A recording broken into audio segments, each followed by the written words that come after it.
felizes de estar na casa de Deus? Amém. Glória a Deus. Amém? Amém. Gostaria de pedir que os irmãos abrissem em Salmo primeiro, para a leitura oficial da noite. Gostaria de também chamar o Pedro Paulo, ou então alguém queira fazer um fundo musical aí? Fique à vontade, tá? Salmo número 1. Enquanto os irmãos acham, eu gostaria de agradecer ao Senhor Deus pela oportunidade. E realmente estou muito feliz de estar aqui nessa noite. Eu gostaria de agradecer a vida da Renata e do Thiago, que são agora nossos coordenadores locais da Madevic. E eu agradecer porque sempre acreditaram em mim, sempre acreditaram no que eu tinha na minha vida. Eu louvo ao Senhor e é muito bom ter vocês com a gente. Vai ser um tempo muito bom. Os irmãos acharam? Salmo 1 diz o seguinte: Bem-aventurado o homem que não anda segundo o conselho dos ímpios, nem se detém no caminho dos pecadores, e nem se assenta na roda dos escarnecedores. Antes tem o seu prazer na lei do Senhor, e na sua lei medita de dia e de noite. Pois será como uma árvore plantada junto à ribeira de águas, a qual dá o seu fruto no seu tempo. As suas folhas não cairão, e tudo quanto fizer prosperará. Não são assim os ímpios, mas são como a moinha que o vento espalha. Por isso, os ímpios não subsistirão no juízo, nem os pecadores na congregação dos justos. Porque o Senhor conhece o caminho dos justos, mas o caminho dos ímpios perecerá. Pode tomar assento, glorificando o nome do Senhor. Quando eu estava mais cedo, eu vim para cá,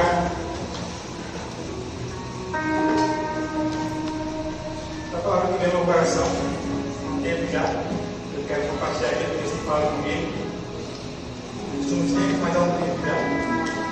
Mas eu estava tranquilo, até umas 6 da tarde, estava tranquilo, tinha orado, tinha lido a palavra, eu falei, eu posso fazer isso aí, Senhor. E estava com o Senhor. Estava tranquilo, né? Até chegar aqui. Eu comecei a ficar nervoso, começou a seca, e assim, eu glorifiquei a Deus por esse sentimento, porque eu acredito que no fundo é o temor pela palavra do Senhor, que você pregar. Eu tenho total certeza que Deus está nesse local, que Ele é vivo, que Sua palavra é viva, e que Ele pode falar conosco. Então, acho que inclusive uma expectativa de que Deus venha falar conosco. Eu oro muito para que Ele venha falar com alguém essa noite. Ele salva o primeiro. Meus amigos também aqui, todos os livros. Só o primeiro ele foi escrito provavelmente por Davi, ainda que não tenha a autoria 100% certa, os estudiosos acreditam que foi escrito por Davi. Davi, ele viveu entre o ano 1040 a.C. a possivelmente 970 a.C. Então, esse salmo foi escrito por ele, também foi escrito nessa época, consequentemente. Os livros de Salmos eles têm 150 números ou capítulos, né? São louvores ao Senhor, com diferentes autores, mas com Davi escreveu mais livros, dividido em pelo menos 5 coletâneos e alguns diferentes tipos de salmos, como sapiencial, que é a sabedoria, que é o caso aqui, salmos de lamentação, salmos de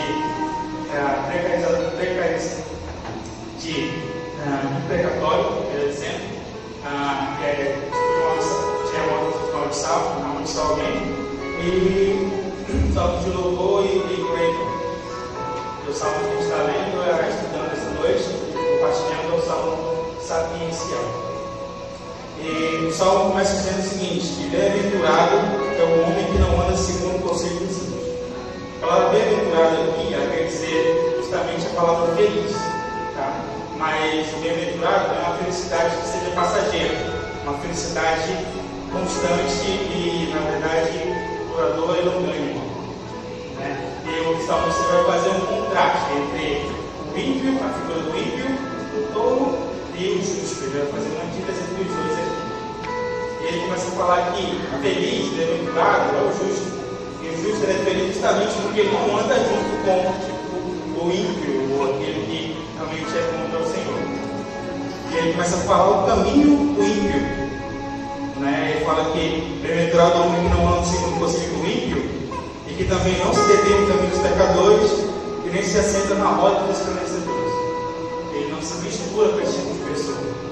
E muitas vezes, no crente, nós temos o dever de amar. Paulo fala o seguinte: não devam nada a ninguém que não seja o amor. Realmente nós temos que amar a todos, principalmente os da fé, e a todas as pessoas. Mas, assim, o Salmo fala, a Bíblia fala que nós temos cuidado, que nós realmente não andarmos segundo o conselho do mundo. Você ama o pecador, mas você tem que ter sabedoria de como andar, de como realmente andar nesse mundo.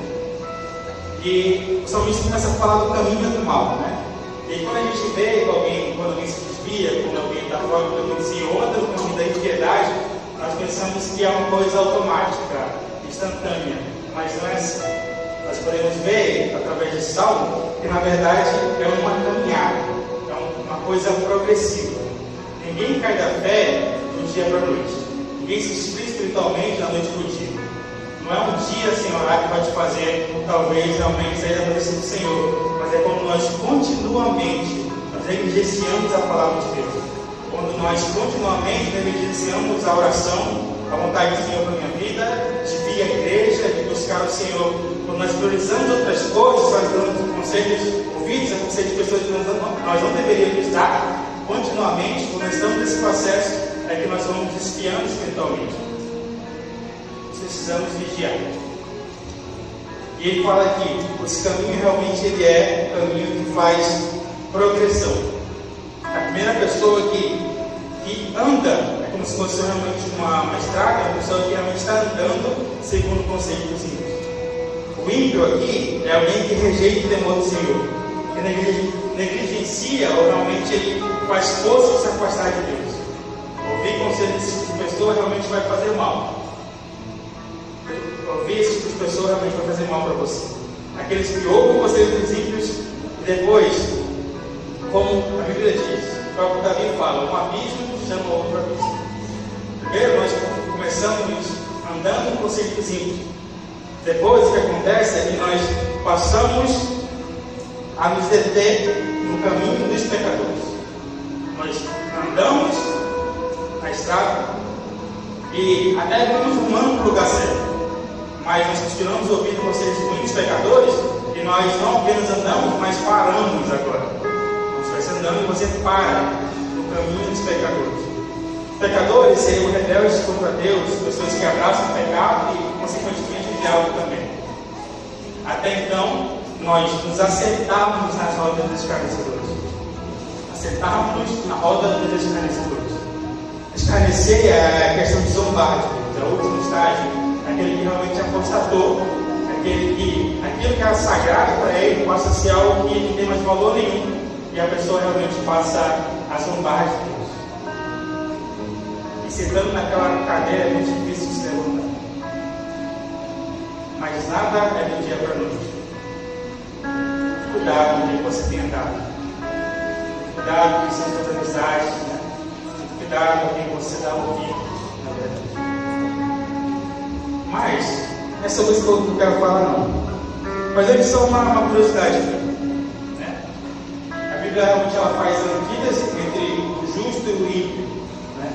Que realmente o ímpio ele faz tudo isso de mal, e o justo é, como nós vamos ver, como nós já lemos, alguém que é uma árvore plantada junto ao ribeiro de águas, a qual dá o seu fruto no tempo certo. Fruto é o que produzimos, é aquele que realmente, o justo é aquele que produz frutos de justiça. Né? E seria o quê? Seria a bondade, a benignidade, aquilo que está nela crescer. Vocês não estão entendendo que está aqui? Esse é o jeito de pregar esse texto. Estamos você assembleiano, você está na Assembleia de Deus. Se você quiser dar glória a Deus, pode ficar à vontade aí na internet, tá? Ele está nesse local. Mas a questão aqui fala sobre o justo. E aqui eu quero fazer uma pergunta. E ao ler esse texto, talvez muitos de nós, por já sermos crentes, não estarmos aqui, já sermos crentes da Assembleia de Deus há um tempo, já pegar na fé, talvez esse EDF que está acontecendo aqui, você passou pelo EDF, pelos adolescentes, alguns estão jovens agora, alguns já se casaram. Mas assim, o que qualifica? O que nos qualifica como justos e não como ímpios? O que será que faz dizer que eu sou justo e não sou ímpio?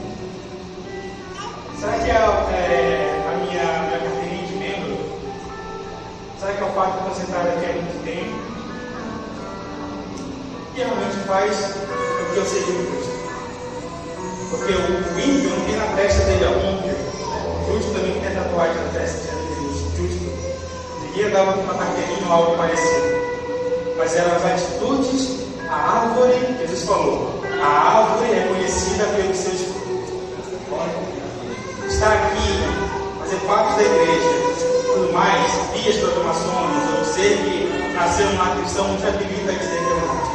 Porque as nossas atitudes, a árvore é conhecida pelo fruto.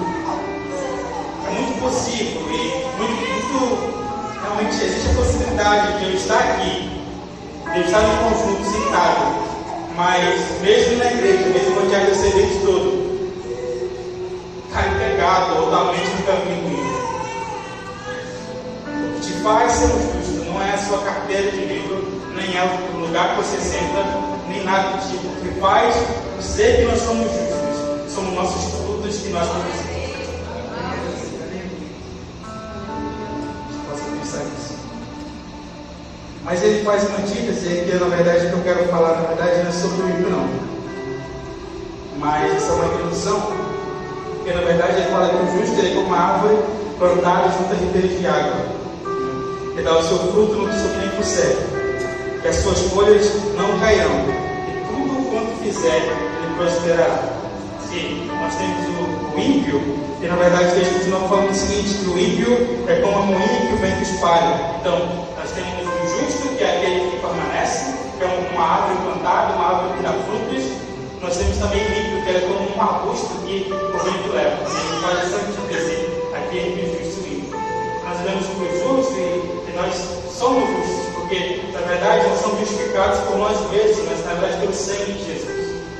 O que nos faz também de ser considerado justo não é a mim mesmo, mas na verdade é aquele que me justificou, esse alguém é Jesus Cristo. E Jesus é aquele que nos faz ser justos, justificados. E não é do dia para a noite, mas é um processo de santificação. E nós olhamos para a árvore, e a árvore realmente a figura da árvore é muito bonita, porque é uma árvore que frutifica no tempo certo. Fala de frutificação, a árvore, as folhas que elas têm não caem. Jeremias capítulo 17 também fala sobre esse texto, é uma parábola, e fala aqui, capítulo 17, versículo 7, diz o seguinte: bendito o homem que confia no Senhor e cuja confiança está no Senhor. No 8 fala, porque ele é como uma árvore plantada também junto às águas, e estende as suas raízes para o verde, e não receia quando vem o calor, mas a sua folha fica verde, e no ano da sequidão não se preocupa e nem deixa de dar fruto. Se por um lado o ímpio é realmente alguém que é inconstante, alguém que é tribulado, alguém que não tem paz, o justo na verdade é alguém que frutifica, alguém que está estável, alguém que realmente é alguém admirável e louvável. E nós realmente queremos ser essa pessoa, nós queremos ser essa figura que é o justo, que é essa árvore. Porque nós queremos plantar, nós queremos, na verdade, frutificar. Nós queremos ter a nossa vida constante e sempre abundante no Senhor. O justo é aquele que tem sempre as suas folhas verdes e não cai. Por quê? Justamente porque ela está junto às águas, então está sempre nutrindo. Alguém que frutifica e frutifica no tempo certo. A árvore não faz força para frutificar. Na verdade, é parte de quem ela é parte do processo que ela vive. Nós não precisamos fazer força para frutificar se nós somos árvores realmente plantadas pelo Senhor. No tempo certo, os frutos aparecem. Nós olhamos dessa figura e nós queremos ser assim. Nós queremos ser inabaláveis, nós queremos ser constantes, nós queremos continuar, nós queremos frutificar, nós queremos avançar, nós queremos crescer, nós queremos estar bem com Deus. E a gente fala o seguinte: eu quero isso para a minha vida. Eu quero isso para mim. E realmente essa árvore ela é muito boa. E essa árvore realmente tem todos esses frutos aí. Mas a palavra diz o seguinte: a árvore só faz isso tudo porque na verdade ela está plantada junto a ribeiro de águas. Logo nós entendemos que a árvore é tão boa assim, e ela faz tudo isso não porque ela é boa em si mesma. mas é porque ela está plantada no lugar certo. Nós, como cristãos, nós frutificamos, nós avançamos, nós crescemos, não por nós mesmos, porque na verdade o segredo não é a gente, o segredo é onde nós estamos ficados e plantados. A pergunta é onde nós temos as nossas raízes.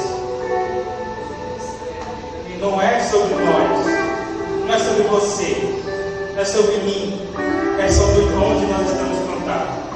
Diz capítulo 15, versículo 5, fala o seguinte: eu sou a videira e vocês são os ramos, e aquele que estiver em mim vai frutificar.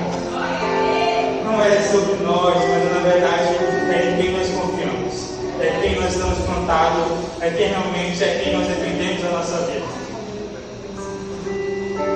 A semente é a mesma para todos, mas aqueles que estão plantados no Senhor são aqueles que vão permanecer. Isso para mim é lindo, porque isso traz uma figura, para mim traz uma ideia de descansar. Eu consigo descansar. Eu consigo descansar porque na verdade eu sei que não é sobre mim. Na verdade é onde eu estou plantado. Então se um dia eu estou muito bem, se um dia eu estou com um ânimo muito top, muito alto, glória a Deus por isso.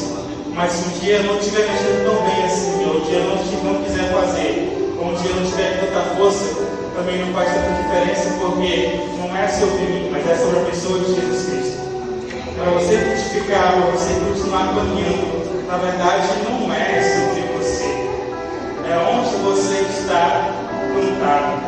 Muitas vezes nós olhamos para nós mesmos e nós achamos que o cristianismo é sobre nós, mas longe de ser sobre nós. Não é sobre a gente, mas é sobre o que Jesus Cristo fez na cruz do Calvário. Quando nós paramos de olhar para nós passamos a olhar para a cruz, as coisas começam a andar para frente.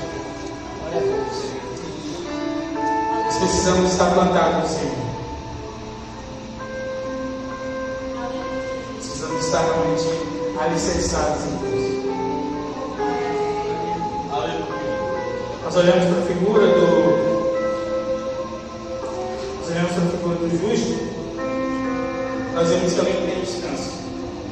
Nós olhamos para a figura do ímpio, e o ímpio é aquele que doido da cabeça, essa expressão, né? Aquele que hoje está aqui, amanhã está lá, que faz o que dá na cabeça dele. Ímpio é aquele que talvez, eu não sei se eu já nasci mais cristão, ou já é evangélico, sempre foi, mas eu já fui, né? E a vida era uma aventura negativa, não sabia acontecer cada dia. Cada dia era uma coisa, eu fazia o que dava na minha cabeça, e alguém que não tinha, não tem paz, vamos dizer assim. O amanhã é muito incerto. O amanhã não tem, nós temos expectativa de amanhã de nada do tipo. Mas o justo é diferente. O justo ele tem expectativa no amanhã. Aquele que está no Senhor tem expectativa no que vai acontecer, porque ele sabe que ele está plantado junto ao ribeiro de água. É muito simples, mas se você realmente aceitou em Jesus, se você é um cristão, nós não precisamos andar sem esperança. Nós não precisamos andar sem saber como vai ser amanhã, ou então desesperados como vai ser assim. O ímpio que anda assim. Mas nós temos o descanso de saber que Deus é o nosso Senhor, que Jesus é o nosso mestre, que Deus é o nosso Pai, e o dia de amanhã já pertence a Ele, porque Ele está no controle de todas as coisas. Se nós estamos com o Senhor, nós podemos descansar em Sua palavra, nós podemos descansar naquilo que Ele vai fazer. Jesus na cruz já comprou o nosso futuro. Romanos 8, versículo 18 diz que todas as coisas cooperam para o bem daqueles que amam a Deus.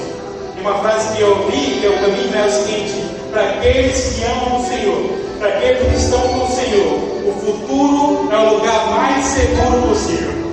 Porque nós não vemos, nós não sabemos como será, mas sabemos que Deus está preparando todas as coisas. Se nós caminhamos com Deus, nós podemos ter certeza que nosso futuro também está nas suas mãos. E isso é privilégio para quem anda com Deus. Isso é privilégio muito justo para aquele que está plantado junto a Jesus. Jesus morreu naquela cruz para mudar toda a nossa história. A cruz não foi o fim. Na verdade, a cruz foi o começo da nossa vida com Deus, onde o Senhor comprou o direito. E Ele é nosso Deus, nosso Senhor. E nossa vida está em Suas mãos. E nós temos o direito de ser feitos filhos de Deus. E nós temos o direito de descansar no Senhor. Aquele que crê em mim, no seu interior, fluirão rios de água viva. Jesus fala nessa vida, flui vida. Não flui sede. A sede não existe mais. A amargura não existe mais. A falta de esperança, a falta da manhã não existe mais. Caminhar com Jesus é caminhar em plenitude de vida com o Senhor. Isso é o direito que nós temos de caminhar com Deus. Mas nós olhamos para isso e nós queremos isso em nossas vidas. E realmente é a promessa que o Senhor tem para tudo isso. Mas nós temos eu quero falar para o mentira comigo para falar a conclusão que o Senhor falou comigo. Nós olhamos para isso e nós podemos pensar, show de bola. Eu quero isso para a minha vida. Você está com essa Bíblia aí? Vou ler o versículo. Versículo 3. Ele é árvore plantada junto às beiras de águas, da qual dá o seu fruto no tempo certo. As suas folhas não cairão, e tudo quanto fizer prosperará. Aí você olha e fala, eu quero isso para a minha vida, eu quero ser próspero. E alguns de nós são mais sinceros consigo mesmo e falam o seguinte, eu quero ser próspero financeiramente mesmo, porque eu quero ganhar um dinheiro bom, eu quero ter aposentadoria tranquila, eu quero ter um bom futuro profissional. Glória a Deus por isso. Nada de errado se glorifica ao Senhor. Ou aqueles que se dizem mais nobres, não, mas eu sou muito espiritual. E na verdade eu quero prosperar em meu ministério. Como você vai ser uma diferença, né? Vida secular e sagrada. Mas enfim, eu quero na verdade prosperar no meu ministério. Eu quero ser um pregador das nações. Eu quero, na verdade, ser um missionário que vai para a África, para o Haiti, para toda a América do Sul, para todos os locais. Eu quero florescer na missão.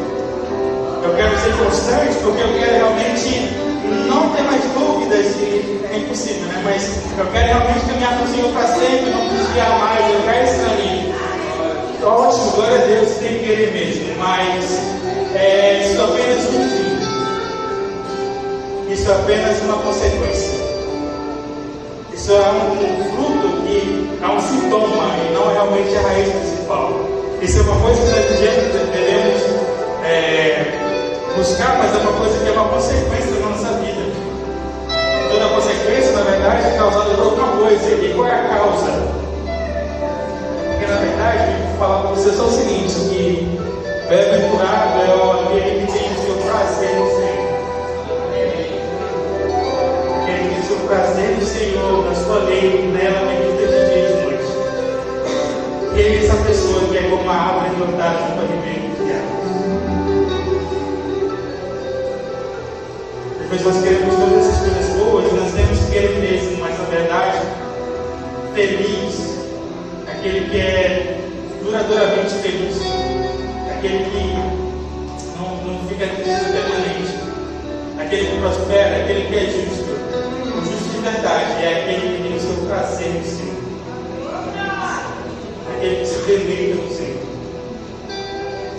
E toda coisa boa que vai acontecer na sua vida. Eu sou dono da verdade, mas eu me atrevo a dizer isso aqui, pela palavra de Deus, que toda coisa boa, todo fruto, toda consequência positiva em nossas vidas que acontece,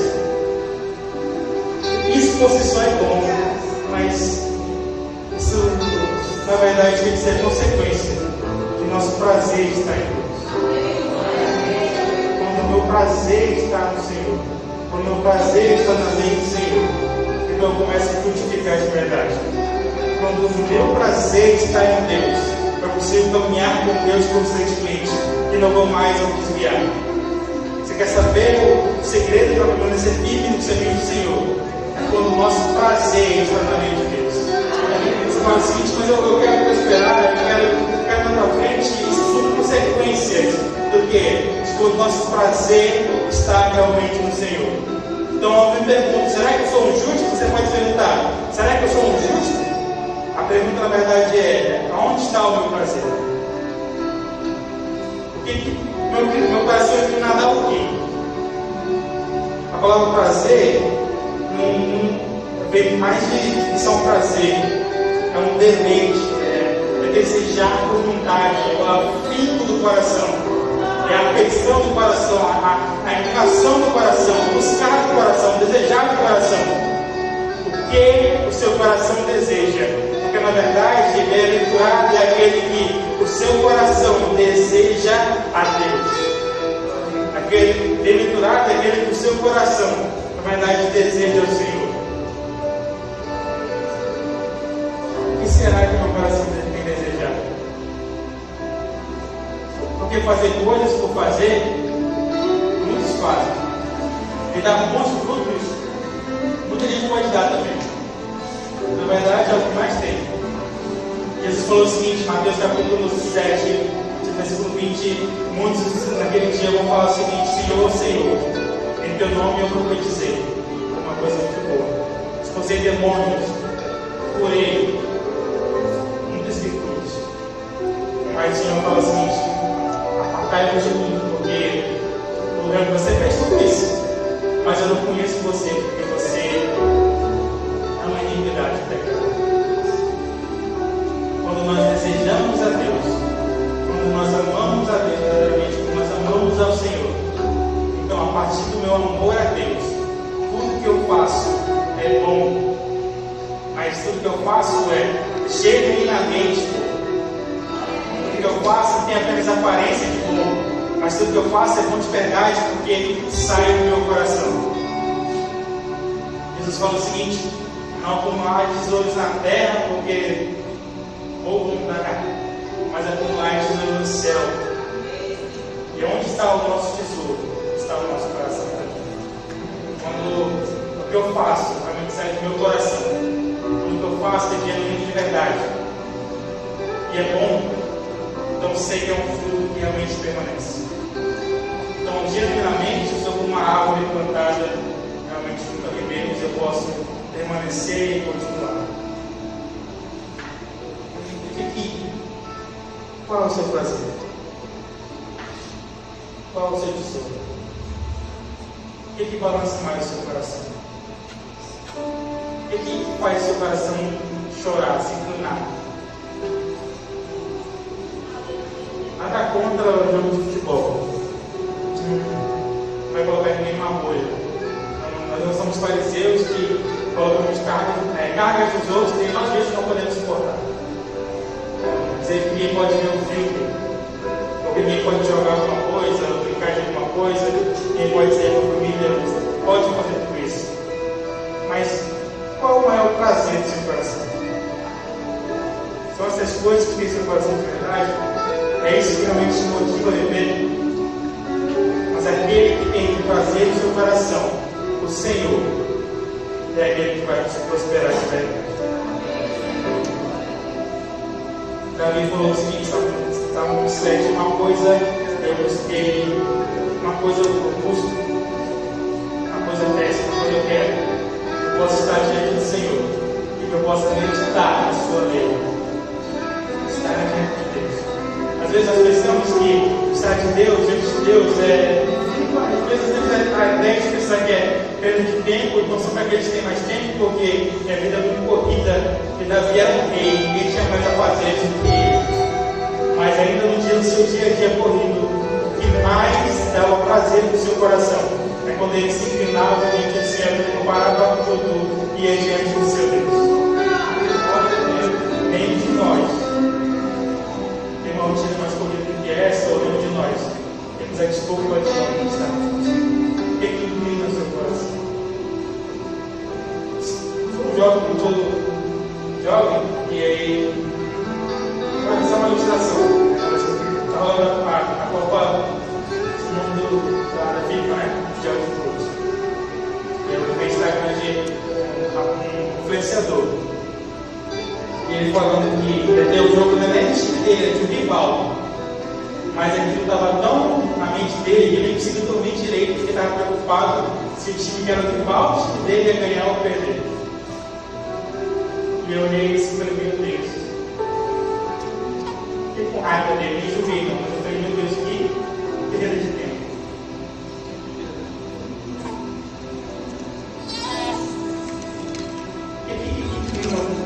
nosso coração está inclinado por quê? Qual é o prazer do meu coração? O que ocupa a minha mente? O que me dá satisfação? Aqueles que têm seu prazer no Senhor são aqueles que prosperarão. Nosso prazer nem está em Deus verdadeiramente. A nossa alegria verdadeiramente tem que ser estar diante de Jesus. Coloca assim, Deus. Mas foi o que Deus colocou no meu coração. Você pode se colocar de pé?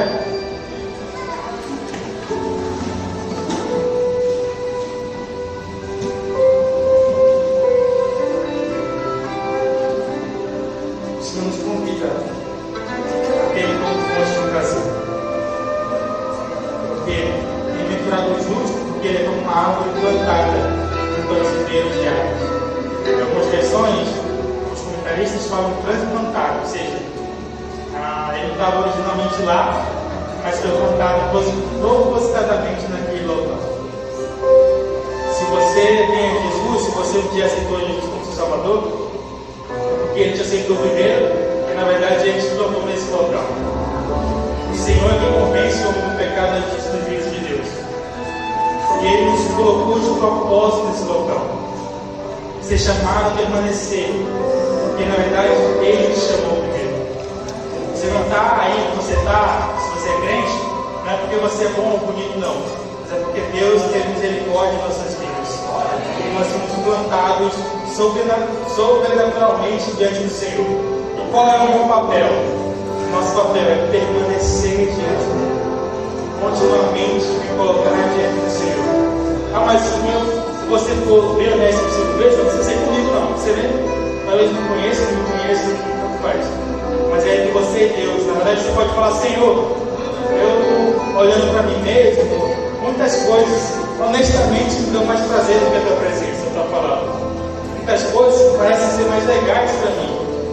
A primeira coisa que você tem que fazer, nós precisamos fazer é conhecer isso. E nós temos que buscá-lo até que ele se torne o nosso prazer. Porque nós amamos a quem nós conhecemos. Quando nós conhecemos a Deus, não existe a possibilidade do Senhor não ser amado de verdade. A verdade, a questão do prazer que eu tenho nele ou não, a pergunta é o quanto eu conheço o Senhor. Não há nada que te impeça de conhecer a Deus nessa noite, ou na sua vida diária. Quando nós conhecemos a Deus, nós amamos a Deus. Quando nós amamos a Deus, nós obedecemos essa palavra. E quando obedecemos essa palavra, nós frutificamos frutos de verdade e justiça. Porque não é um fruto gerado da legalidade ou de alguma coisa que eu quero aparecer, mas é o fruto gerado do meu amor ao Senhor. Esse fruto é um fruto